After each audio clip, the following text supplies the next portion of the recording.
चढ़ा के गया है, इसलिए आप जाइए अमुक जगह पर वो मिलेगा और महाराज उससे वो अपना पैसा ले लीजिए, इसको छोड़ दीजिए आप। महाराज पुलिस ने उसको छोड़ दिया। छोड़ने के बाद में क्या हुआ, उससे वो पैसा ले लिया। इतनी देर में ठाकुर जी वापस आ गए।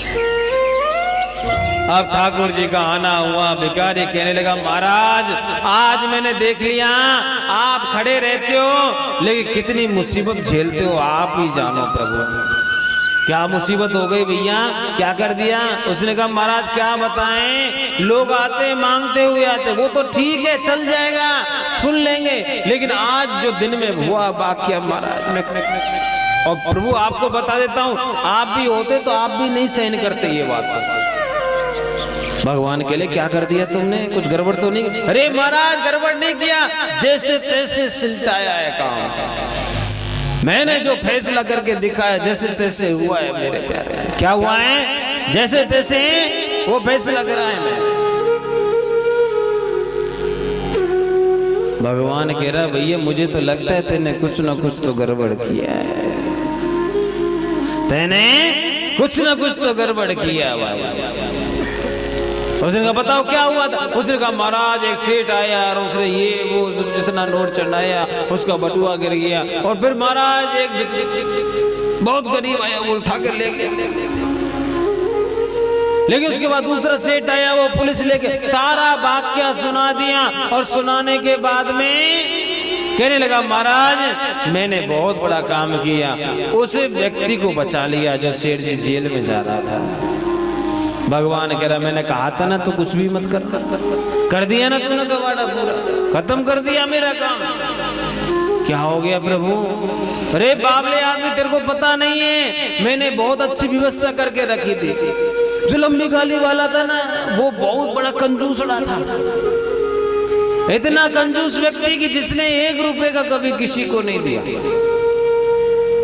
मैंने सोचा कि उसका धन किसी अच्छे काम में लग जाएगा तो इसलिए उसका पैसा मैंने गिरा दिया है। अब जो व्यक्ति आए तो उसके बच्चों ने 3 दिन से भोजन नहीं किया,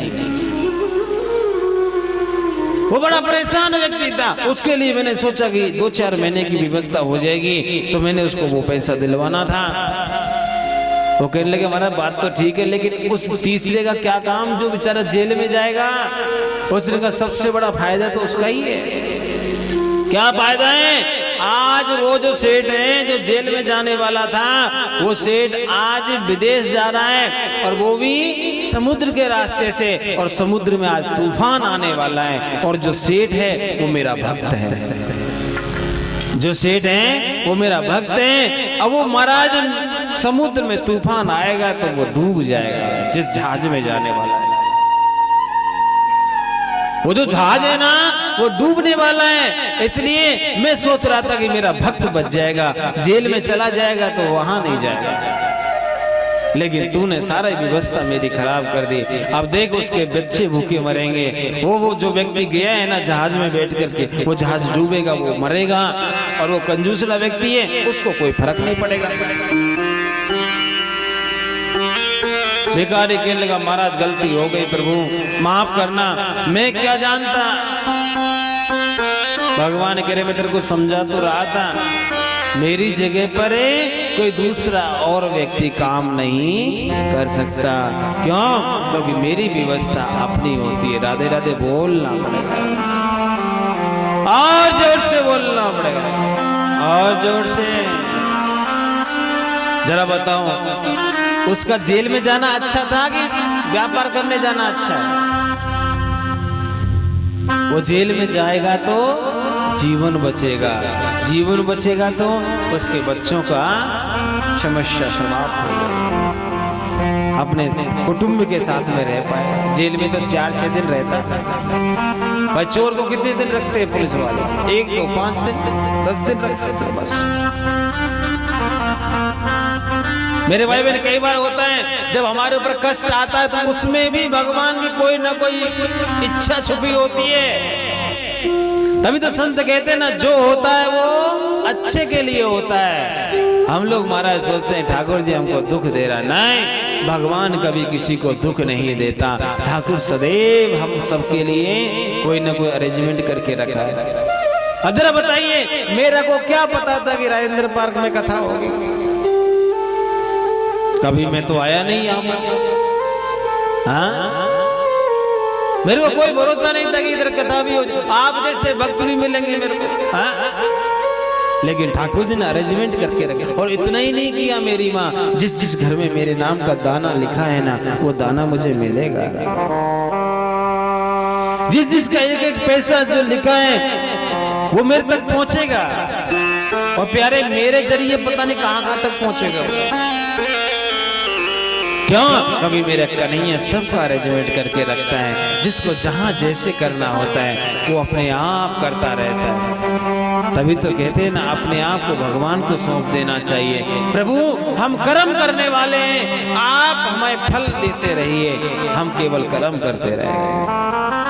अर्जुन से क्या कहा था भगवान श्री कृष्ण ने महाभारत के युद्ध में? मेरे भाई बहन, एक बात कही थी, क्या कि अनन्यास चिंतयन्तो मां ये जनाः पर्युपासते तेषां नित्याभियुक्तानां योगक्षेमं वहाम् कर्मणा कर्म निर्हारो। भगवान कहते हैं कि आप मन से कर्म करो। क्या करो? आप मन से कर्म करो। यदि आपने मन से कर्म किया तो उसका फल जरूर मिलेगा मेरे भाई। हम लोग जो कर्म करते हैं ना, धर्म का काम करते हैं, कहते हैं हमको फल नहीं मिलता। मिलता है। यदि आपने कोई भी अच्छा कर्म किया तो उसका फल मिलेगा 3 दिन में या 3 महीने में या फिर 3 साल में उसका फल जरूर मिलता है। और बुरा किया है उसका भी यही हिसाब से मिलता है। मिलता जरूर है प्यारे। कहते ना, जैसा बीज बोओगे वैसे तो मिले। आपने बोया मक्का का बीज और कहोगे बाजरा मिल जाए, नहीं मिलेगा। आपने बो दिया मेरे भाई में गेहूं का बीज और सोचोगे कि महाराज गेहूं मिले, गेहूं ही मिलेगा। लेकिन सरसों सोच लिया तो सरसों नहीं मिलेगा।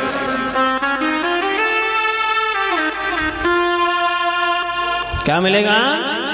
जैसा बोएंगे वैसा ही मिलेगा। राधे राधे बोलना पड़ेगा, और जोर से बोलना पड़ेगा, और जोर से।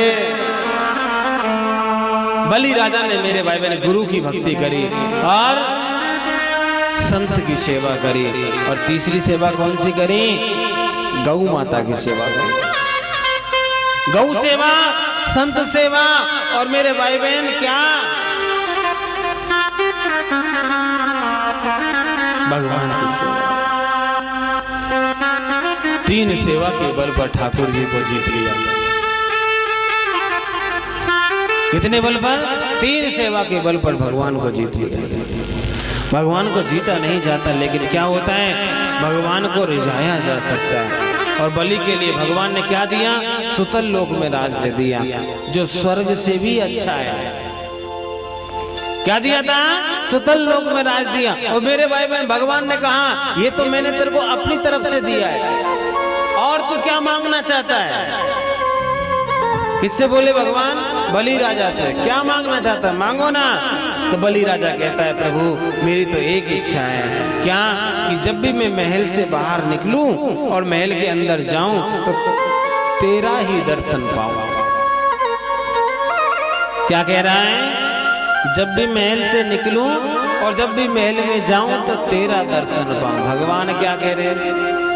भगवान कह रहे हैं, भैया यहाँ को मतलब तो ये है गए हो कि हम तुम्हारे यहाँ के द्वारपाल बन जाएं, तुम्हारे यहाँ के नौकर रह जाएं। महाराज, नौकर बनने के लिए तो मैंने नहीं कहा।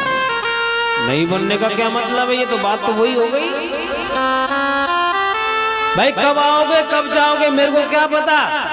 इसलिए तुम मेरा दर्शन तभी पा सकते हो जब मैं तुम्हारा द्वारपाल बन करके रहूंगा।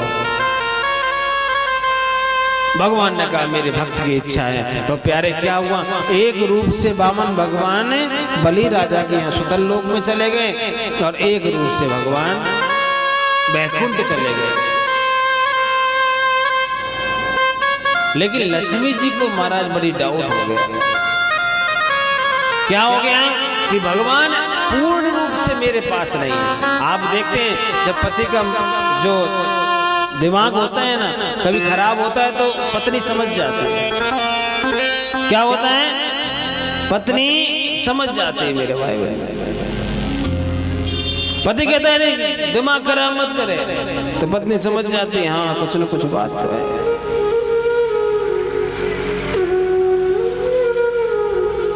लक्ष्मी जी को मारा एकदम से क्या हुआ, सोचने लगी आज भगवान इधर मेरे को लगता है नहीं बहुत दिन से। नारद बाबा को पकड़ा और कहने लगी बाबा आप बताओ ना, यही परिणाम होता है जब रात में जाते हैं। क्या भारत जी कह रहे थे, क्या कह रहे थे कि माता जी कैसे पधारे। उन्होंने कहा क्या बताएं बाबा, हमारे पति आजकल हमसे खुश नहीं है। नारद बाबा कहने लगे माता जी आपको पता नहीं है, आपके पति नहीं है, केवल मॉडल बैठा है, पति तो कहीं और ही है। मतलब वो एक रूप में तुम्हारे पास तो है लेकिन असली नहीं है, केवल रूप है, असली तुम्हारे पति तो कहीं और। लक्ष्मी जी कहने लगे मतलब महाराज हमारे पति हमारे पास नहीं है। उसका नहीं है महाराज। कहाँ है फिर बाबा बता दो ना। उसने कहा महाराज आपके पतिदेव बलि राजा के यहाँ द्वारवान की नौकरी कर रहा है। क्या कर रहा है, द्वारपाल की नौकरी कर रहा है। लक्ष्मी कहने लगी बाबा तो युक्ति बताओ ना कैसे लेके आए। उसने कहा आप झगड़ा करके नहीं ला सकती, आप झगड़ा करके नहीं ला सकती तो क्या करना चाहिए। अब महाराज वो मौका ढूंढने लगी तो मौका मिल गया। क्या, रक्षाबंधन का समय था और रक्षाबंधन के समय में श्री लक्ष्मी मैया ने थाली सजाई और थाली सजाने के बाद में रक्षाबंधन के दिन बलि राजा के पास में जाती है। क्या, बलि राजा के साथ में जाती है और वहां जाकर के बलि राजा को राखी बांध देते हैं। बलि ने कहा बहन मैंने तेरे को देखा तो नहीं, आप कौन हो, कहां से हो, लेकिन बहन बन के आई हो तो आप जो मांगोगी मैं दूंगा। आप बताओ आपको क्या चाहिए, आप बताओ बहन आपको क्या चाहिए। उसने कहा महाराज देखो आप भैया बने हो, मेरे को आजकल असुरक्षित महसूस हो रही है, मेरे को डर लगा रहता है कभी कोई मेरे ऊपर आक्रमण ना कर दे, इसलिए मेरे को तुम्हारा द्वारपाल दे दो। क्या, मेरे को अपना द्वारपाल दे दो। किसने कहा, लक्ष्मी माँ ने कहा। अब जरा बताओ हम होते तो देते क्या, नहीं देते। लेकिन प्यारे भाई भाई होता है, भाई वही सच्चा होता है जो अपनी बहन के लिए कुछ भी कर जाए। और महाराज बलि भी सनातनी है, चाहे वो राक्षस कुल में जन्म लिया है लेकिन क्या भगवान का परम वैष्णव भक्त है। हम ये सोचते हैं कि महाराज राक्षस लोग भक्त नहीं होते, भगवान के होते हैं, हमसे अच्छे भक्त होते हैं राक्षस लोग। बलि ने मेरे भाई बहन क्या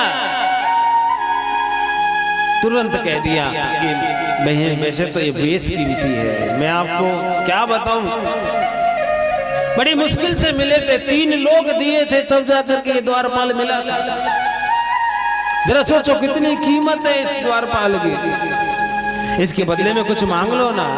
आप कहोगे तो मैं सुतरलोक दे दूंगा, पूरा सुतरलोक लेकर के चली जाओ मेरे से, इसका राज तुम ले लो, लेकिन ये द्वारपाल को मत लो। तो उसने कहा मुझे सुतरलोक चाहिए ना, तुम्हारा पाताल लोक चाहिए ना, तुम्हारे 7 लोग चाहिए ना 14 लोग चाहिए, एक भी कुछ नहीं चाहिए, मुझे द्वारपाल चाहिए। भैया देना हो तो दक्षिणा में दीजिए, नहीं हम तो चले।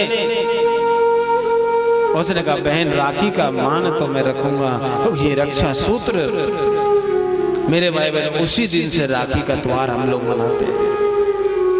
आपने देखा होगा जब रक्षा सूत्र बांधा जाता तो आजकल मंत्र नहीं जानते लोग, जानते हैं, भूल गए मेरे भाई बहन। रक्षा सूत्र भी बांधने का मंत्र होता है। जब बहन भाई को रक्षा सूत्र बांधती है या तो भाई को बोलना चाहिए या बहन को बोलना चाहिए। क्या बोलना चाहिए कि ये निबद्धा बलि राजा दानवेंद्रो महाबला।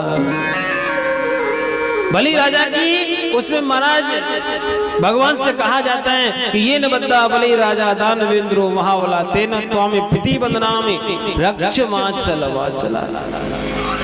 जैसे बलि राजा ने माँ लक्ष्मी के लिए रक्षा का वचन दिया, वैसे ही मैं भी आपको रक्षा का वचन देता हूँ। सदैव तुम्हारी रक्षा करता रहूंगा, सदैव तुम्हारी रक्षा करता रहूंगा, ये इसका अर्थ है। बलि ने मेरे भाई बहन द्वारपाल को दे दिया। लक्ष्मी जी द्वारपाल लेकर के जाने लगी, तुरंत बलि ने पीछे से आवाज लगाई, माँ आप बहन तो बनी हो लेकिन अपना एड्रेस तो देके जाओ। क्या कह रहे हैं भगवान? हाँ जी, बलि राजा क्या कह रहा है? बहन जी जा रही हो मेरे द्वारपाल को लेकर के, लेकिन एड्रेस तो दे जाओ, कभी मिलने आना होगा तो मिल के चला जाओ। लक्ष्मी जी तुरंत अपने रूप में आ गई और महाराज जैसे रूप में आई, भगवान नारायण भी अपने रूप में आ गए और ठाकुर जी ने जैसे ही दर्शन दिया, बलि तुरंत चरणों में लेट गया। प्रभु मुझे पता था कोई ना कोई छल करके जाओगे, हाँ? लेकिन जाते जाते एक थोड़ा सा आशीर्वाद तो देके चले जाओ। क्या? कि मैं आपका भक्त बन गया, लेकिन मेरी अगली पीढ़ी में यदि कोई भक्त बने उसको आप अपने पास में रखना, कभी उससे अपने दूर मत कर लेना। और मेरे भाई बहन याद रखना, बलि की अगली पीढ़ी में जितने भी राजा हुए सबको भगवान ने अपने चरणों से दूर नहीं किया। सबसे अंतिम राजा हुए सहस्त्रार्जुन, और सबको मेरे भाई बहन कहीं ना कहीं अपना सगा संबंधी बना के रखा।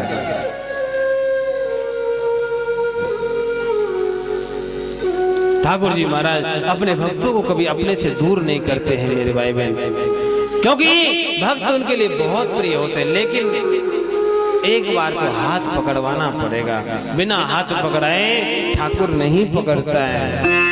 एक बार हमको कोशिश करनी पड़ेगी कि कन्हैया हमारे ऊपर अपना हाथ रख दे। क्या रख दे मेरी माँ? हमारे ऊपर अपना हाथ रख दे।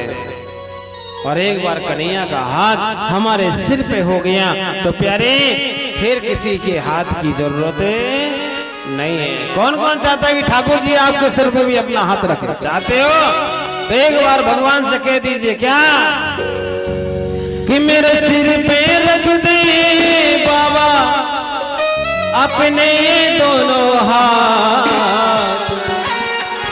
देना हो तो दीजिए जन्म जन्म का साथ, बाबा तेरा हो तो दीजिए जन्म जन्म का साथ। मेरे सिर पे रख दे बाबा, मेरे सिर पे रख दे बाबा, मेरे सिर पे रख दे ठाकुर, मेरे सिर पे रख दे ठाकुर अपने ये दोनों हाथ,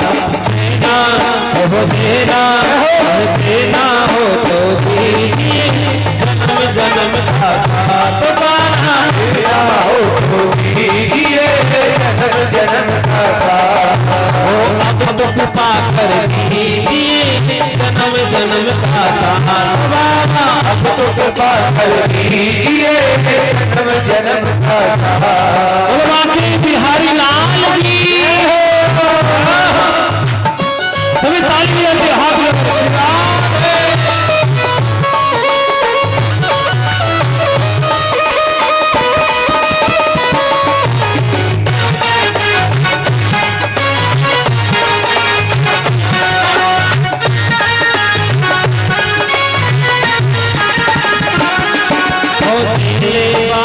श्याम प्रभु से धन दौलत क्या मांगे, श्याम प्रभु से धन दौलत क्या मांगे, श्याम प्रभु से धन दौलत क्या मांगे, श्याम प्रभु से धन दौलत क्या मांगे। श्याम प्रभु से मांगे तो फिर नाम और इज्जत क्या मांगे, श्याम प्रभु से मांगे तो फिर नाम और इज्जत क्या मांगे। मेरे जीवन में तू कर दे, मेरे जीवन में तू कर दे,